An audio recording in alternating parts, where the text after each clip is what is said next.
Okay, well, go ahead and get started. How many of you remember reading reports just a couple months ago about mysterious drone sightings in New Jersey and New York?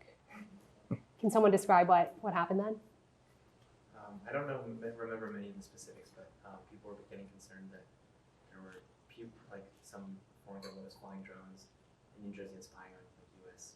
airspace. Yeah, there were definitely concerns about the drone sightings from locals, government officials, even the FAA. And I think one thing that it did serve as a reminder for is just how, as drones become more accessible, we're starting to see a new class of threats emerge. So the challenge for all of us to keep in mind that I think Jeff is addressing is how do we detect and assess what's in our airspace and also determine if it poses a risk. That's exactly where Hidden Level comes in. So Jeff is the founder and CEO of Hidden Level. Him and his team are developing a next generation sensing platform that can detect and track drones in real time without relying on traditional radar systems. The technology is passive and discrete, and the system's being used in organizations such as DoD and NASA as well. So Jeff, thanks for joining us today. Excited for today's conversation. Maybe we can just go back a few years in terms of founding story of Hidden Level. What was really the aha moment that inspired you to start the company? Yeah, so for all of you that I haven't met, nice to meet all of you. By background, I've spent my career about 20 years in the defense and intelligence sector. I've gotten to work with a lot of incredible companies, but that's not just your typical defense companies. That's companies like Apple and Google, Amazon, Disney. And by background, I was exposed to a lot of kind of where the threat vectors were going, and ultimately knew the weaponization of drones, RF cyber attacks, next-gen fighters. All these things were going to pose very unique challenges, not only to the United States, but to our allies as well. I actually tried building this company for a defense prime. Actually, I built a commercial arm for them. The whole premise of it was to go faster, own all of the IP around the technology, but then a big breakthrough was a change in the business model, actually owning a sensor infrastructure to provide air surveillance on everything from small drones to next-gen fighters and stratospheric balloons. However, in that process, I learned that it's just hard to break the wheel, the big defense primes. So ended up building this company. It was a company called Griffin Sensors. So I was a co-founder for that, doing incredible work with everything from NASA, Google, Amazon, Disney, all these great folks. But the defense prime just really couldn't handle the variation of a commercial model. So they ended up reabsorbing the company. And after spending as much time as I had working in that realm, I said, all right, it's time to go do it myself. So a bunch of us decided to walk out the door, leave wonderful six-figure salaries, and actually started in a basement. When we landed our first contract with Uber at the time, I'll never forget, Eric Allison was laughing because there was a furnace in the background on our Zoom. And he was like, you're legitimately in a basement launching this. So the premise was just seeing how it could be done different, knowing that there was a need to address not only national security, but safety mission. I've been fortunate to work with some incredible folks that have followed me through multiple different companies, worked on a lot of tier one program of records over the years. So that was really it. We said, hey, we're young enough, take a risk, let's go. And that was really what gave us the idea to do it. Yeah. Want to say hi to one of our co-hosts, Joe here. Joe, do you want to actually share a little bit more about Jeff's background? I don't know if you talked about when it was founded in 2018. And this is a great quote from one of your bios. It said, build the next generation of dual-use tech that will help create a safer and smarter world. That's, aim high, right? So, and I think you're going to tell us about that. But raised over $100 million so far, and it's still going. You just talked about Griffin Sensors. You found out. Was it Syracuse? SRC. Yep. Yeah. Around here, SRC has a different connotation. Yeah, not Syracuse. It used to be Syracuse Research Corporation. But then they rebranded. It's like an 80-year-old company. It's actually a not-for-profit defense company, which is kind of unique, who owns for-profit arms. They rebranded to SRC like 40 years ago. But they're based in upstate New York, Syracuse, along with Lockheed, Saab, Huntington Ingalls, TTM, all those companies. Well, welcome to the warmer weather. Yeah, we're doing emerging tech, and I guess it's across aviation, defense, intel. all the big things, which is something we focus on across a lot of. Yeah, and I guess I'm just going to finish with recognized thought leader in the unmanned aircraft systems and traffic management space. So thanks for joining us. It's going to be a real inspirational time. Thanks, Thank Joe. you. I appreciate So it. as Joe mentioned, Hidden Level was founded in 2018. Like, Yep. what's changed in the drone and airspace Yeah. scene since then? I'll say the biggest change is investor interest. When I started the company in 2018, talking about our defense and intelligence work was kind of like, whoa, venture doesn't really like investing in that world. Being a company that creates hardware and that's software definable, that's another challenge. So I'll say the biggest shift between now and then is the focus on investing in defense tech in particular, national security focus. There's a lot of dollars going into it. And then the awareness of just how dangerous drones are, but also how positive they can be. And if you look at Ukraine, for example, they were used a lot in weaponization and ISR missions, but they were also used to deliver goods, other things that are very advantageous. And then also RF cyber attacks, like the whole concept of man in the middle and pineapple attacks and all this was hypothetical. I think people in the community had seen the reality. Now it's just so public. So the level of interest in the sector is significantly changed. Yeah. Maybe we could just dive a little bit more into just tech and product. So Hidden Level, as we talked about briefly, focuses on RF-based passive sensing. Like, why is this approach superior to traditional radar? Yeah, so we're a vertically integrated company. We develop all the hardware in-house, everything from advanced antenna arrays, phased arrays, AESAs, to the boards themselves, the software-defined radios, all the digital signal processing, everything all in-house. Passive technology is really the future now. It has been around for years, but when you have adversarial nations like the PRC and Russia, as we saw play out in Ukraine, if you're emitting an RF signal, like an active radar would, for example, which is a lot of systems, you're basically screaming out loud where you are in the radio frequency domain. So if I have an active emitter, that could be everything from a cell phone to a smartwatch to a high-powered radar system, you are giving up your position, which means you can be targeted. So passive technology, outside of its physical signature, like you can see it, it's not emitting anything in the RF realm, which allows you to operate in a very stealthy fashion. Plus, by acting passively, you have no idea what it's doing. It could just be receiving, it could be giving you direction, it could be pulling information. So that's a huge advantage.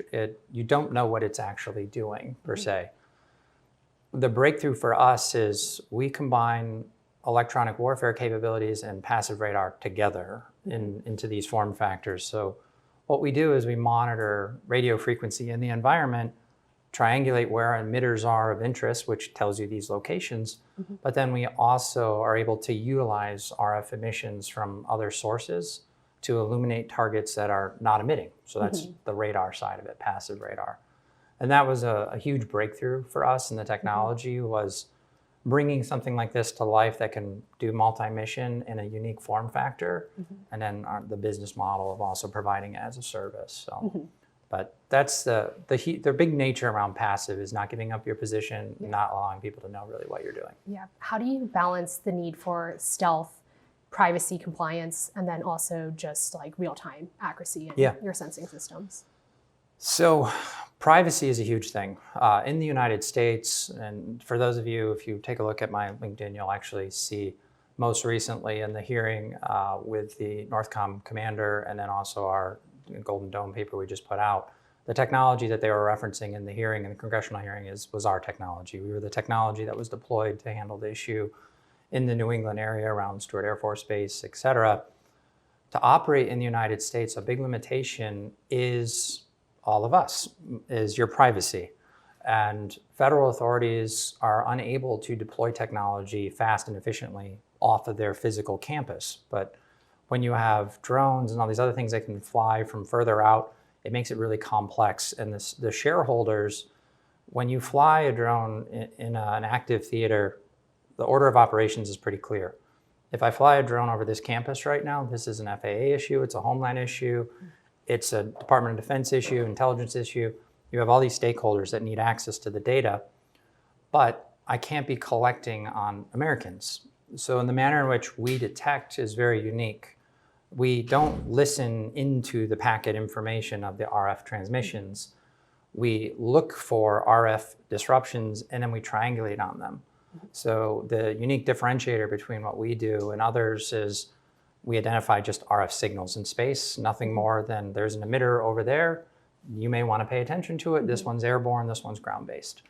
So privacy is huge. And that was the big breakthrough for us when we started deploying this in 2021, was this was a technology that could deploy rapidly without any privacy change, any regulatory change. And for the first time in history, in 2024, when we had the drone issue happening, well, actually at the end of 24 and into 25, that was the first time you had federal, state, local, and enterprise users all operating simultaneously off of one network. So it's critical that we respect privacy. The balance of that shifts when you're deployed into an active theater. Kind of the rules come off, the handcuffs come off, and that entirely changes. But this unique capability allowed for a very advanced capability in the United States and in other areas where privacy is key on your patrons. So I think most people would associate hidden level with drone detection, but there's of course also implications for future of urban air mobility. Can you talk about some of those use cases? Yeah, so we monitor everything from very small drones to manned aircraft, stratospheric balloons, fighter jets, to give you a complete comprehensive airspace. And that's not just at higher altitudes, like general aviation operates within strict volumes of space. However, drones, urban air mobility are looking to operate in kind of a new space, lower altitude and dense environments around cities. Hence the reason someday I plan to get in my Archer or Joby craft and fly from one side of the city to the other in 10 minutes. To make that happen, we needed to be able to enhance the current picture. So by what we're doing, we're allowing users like Joby, et cetera, and drone delivery aspects to utilize our real-time air picture at low altitude and up to separate themselves from other aircraft. And that ultimately long-term will help enable those operations at scale. So single drone, just going back to drones, is one thing, but having a swarm of drones is a whole different beast. How is Hidden Level planning to tackle swarms of drones? Yeah, so a few ways.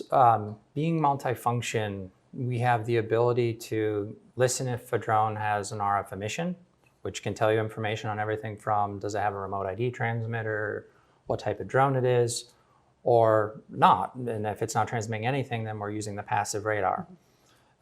One of the benefits of our passive radar is the ability to utilize different spectrum. If you study at all electrical engineering and radio spectrum, you get different Doppler characteristics and the ability to see different things on drones, aircraft.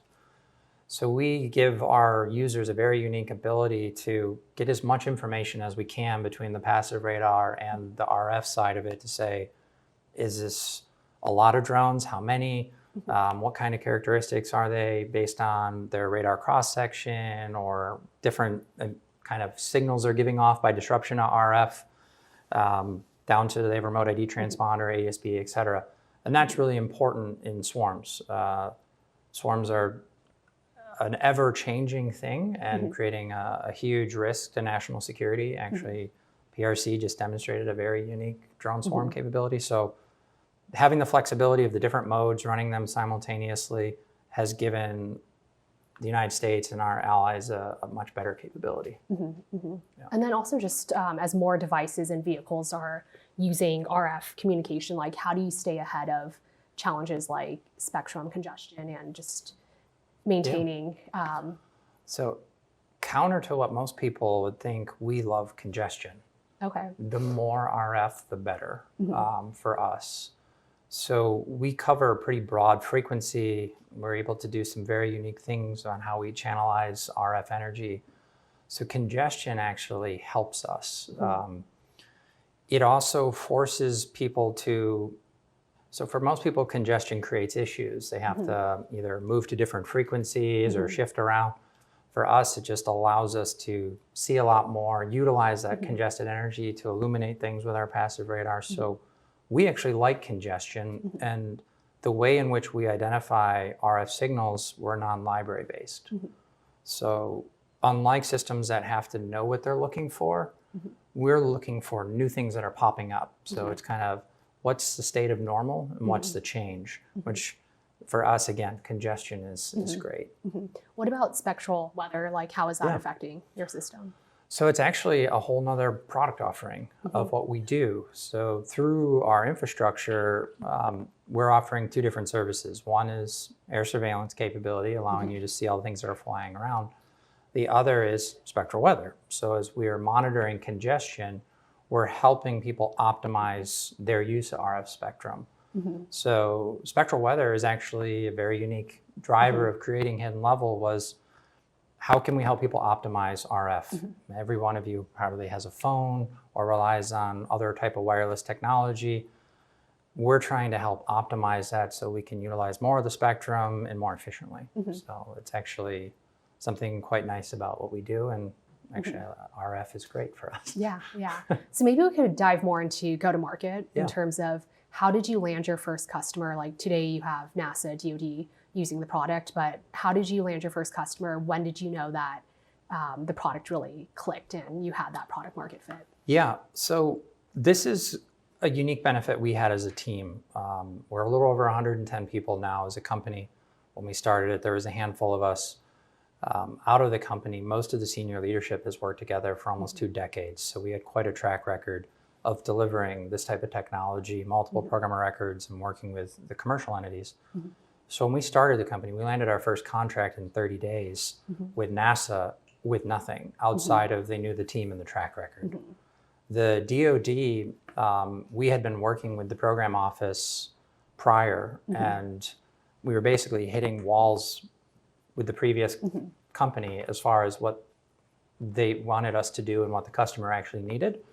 So when we started the company, the customer knew we were spinning off and said, okay, if you can go raise some money and you can show a proof of concept, like basically an early technical readiness level, we'll award you the contract. So for us, the early stages were customers that had worked with us, knew the track record of the team.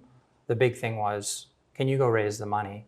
And can you build this without the tens of millions of dollars of facilities you're used to having, which we were able to do in a pretty short period of time. Yeah. What was the challenge in going from, or like maybe you could just talk a little bit more about going from early prototypes to scale production. What was that process like? Well, for anyone who likes electrical engineering and building phased arrays, calibrating an antenna like that in an open air barn is not ideal.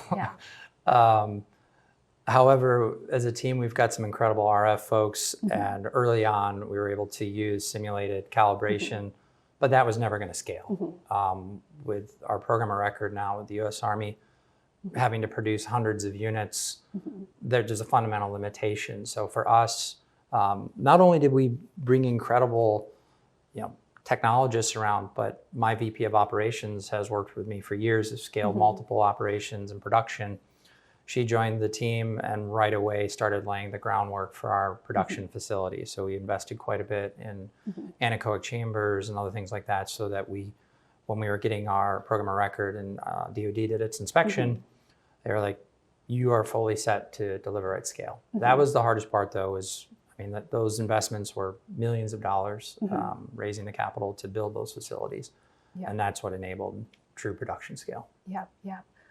So I think one thing you guys have been thinking about is not just in building and selling equipment, but also in some ways like pioneering a new business model, sensing as a service. Can you talk a little bit more about that? So we have 2 business models. We sell hardware, which is kind of like selling an iPhone, and then we put software definable applications on it to make it do things. But then the infrastructure was the big, huge change. All the technology we develop, we own all the IP around it. And then we deploy that hardware on existing, as you see here, cell towers, rooftops, et cetera. And we provide air surveillance data as a service, spectral weather as a service. This was a big breakthrough because it enabled federal users to operate off their campuses, see further out.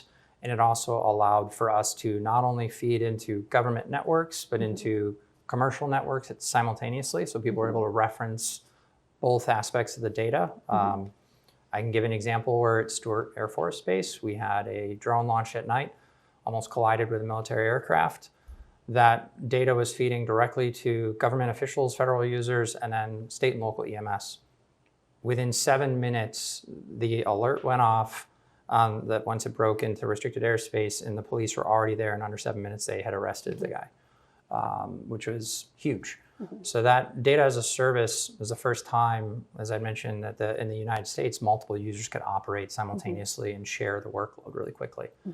And it's critical to our business. We continue to just update, take all the maintenance away from the end user, and enable national security, but then also safety missions with like drone delivery, urban air mobility. Yeah, yeah. If everything went perfectly the next 10 years, where do you see Hidden Level going? Yeah, Hidden Level, I see this, I built this company with very strategic goals. I want Hidden Level to be a brand name, an enterprise business, quite a large business. We focus in the sensing domain. First phase was infrastructure, like you see here. Second phase was mobile version, which we have now delivered and is integrated into a bunch of military vehicles. It's on unmanned surface vehicles. It's currently being integrated into airborne platforms, and my moonshot was space. I've put technology with my team everywhere except into space, and that's the next thing for us. So being this company that's enabling all these new users and amassing a ton of new data around air surveillance data and spectral weather, we're that foundation in which people can build upon, whether they're enabling their urban air mobility platforms or UAS traffic management platforms, aviation, security. We're that foundational piece in which everyone can build on. We kind of describe ourselves as the cell towers to the cell industry. So we have a lot of founders in the room as well, and individuals who want to start companies. What advice do you have for specifically the defense tech and dual use founders in terms of what they should get right from day one? Day one, do not mess up the ownership of your IP. This is the most critical thing I can tell you in defense national security space. It's very easy to get excited about money from customers. The color of money means everything.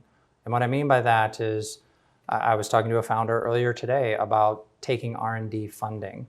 When the US government pays for something, generally they own it. Now, it confuses a lot of people because, and that's not always the case, but generally that's the case. They see that, well, we have shared rights. They have rights, we have rights. Well, their shared rights are more powerful than yours. So if you use a lot of government dollars and they have ownership over your IP, they could classify your IP, they can restrict it via export, you can really limit your market. And even within the DoD, like if the Army paid for something for you, you may have trouble selling it to the Navy or even a different branch within the Army. So understand what your core IP is and don't let go of it. Use your own dollars for that, either bootstrap or raise the capital. That is fundamental in this space. Otherwise, you're going to really limit the TAM of your market. And unfortunately, in DoD land, if you don't get budget next year, your program, it could be very lumpy. If you don't have the ability to diversify your customer set, take it internationally, to export it, you can really limit yourself. So understand the ownership of your IP, be very careful about the dollars. There are some great government dollars that you do maintain all the rights without any hooks in it, but make sure you get that right. Yeah, that's great advice. Looking back now, it's been a couple years since you started Hidden Level. Anything you would do differently if you could rewind? It's a good one. Not really. I say that because the things we got wrong are probably the most valuable lessons. When I was working with Google back in the day, I always appreciated Sergey saying, fail fast mentality. Honestly, some of the best lessons I've had are from the mistakes we've made. So I really wouldn't change much. I also would say to all of you, investors are your partners. It's a long-term marriage, so make sure you're very aware of that. These are people that are going to be with you all the way. They can be some of the best partners, and they can be very challenging. I've been very fortunate to have some incredible investors who've been with us, bobbing and weaving and everything. along the way. And some would say, hey, if you could do it over, would you change the investors? No. Everything, I've learned an incredible amount from them, and I think the most valuable lessons have been from the mistakes or failures, however you want to look at them. I look at them as educational moments to learn something new. Cool. Thank you. Thank Yeah. you. Jeff, thanks again for joining us and sharing your insights. I'd like to invite Steve to share some wrap-up remarks for us. So for those of you who know any technical history of World War II, the British put up a radar chain of early warning radars around the coast to detect German bombers coming in from occupied France. Well, the Germans discovered that when the British were starting to bomb Germany, Britain's own radar was bouncing off their own bomber stream, and the Germans built this system called Klein-Heidelberg, I think was the name, that actually was the first bistatic radar. So they were using the Britain's own radar to detect Britain's own bombers going over Germany. First operational use of bistatic radar. But the other history of what essentially Jeff's company does is electronic intelligence in a very different way.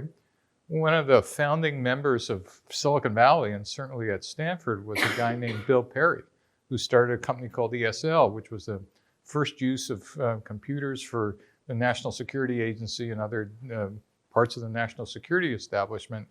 And Bill went off, he was a PhD mathematician, to eventually become the Secretary of Defense and a professor here at MS&E. So there's a long connection of signals intelligence and passive intelligence with both Silicon Valley and the technology. But the thing you mentioned, which I thought was interesting, is the emergence of software-defined radios to actually make this, instead of a rack full of complicated equipment, right? You could now use processors that were just unimaginable before and actually use it to frequency hop, and also phased array radars, which is just a way to not have to cut every antenna for a specific frequency, right? The other thing you mentioned, which I think you all ought to think about, is trying to do this before there was television and cell phones in an area was kind of hard, because passive, you're depending on signals bouncing off your stuff. But now in most environments, certainly in urban environments and other places where people are using radars and whatever, there's, as you said, it's a signal dense environment. Yeah. Even in space, it could get kind of interesting. So all these things have kind of come together to make this company not only possible, but incredibly innovative. The thing that certainly struck me here was, if any of you have gone to Union Level's webpage, is to see the size of the equipment. I mean, literally, decades ago, this stuff existed literally in racks of equipment and was only, in fact, possible to do by specialized massive efforts by, Lockheed or Northrop Grumman or E-Systems or whatever.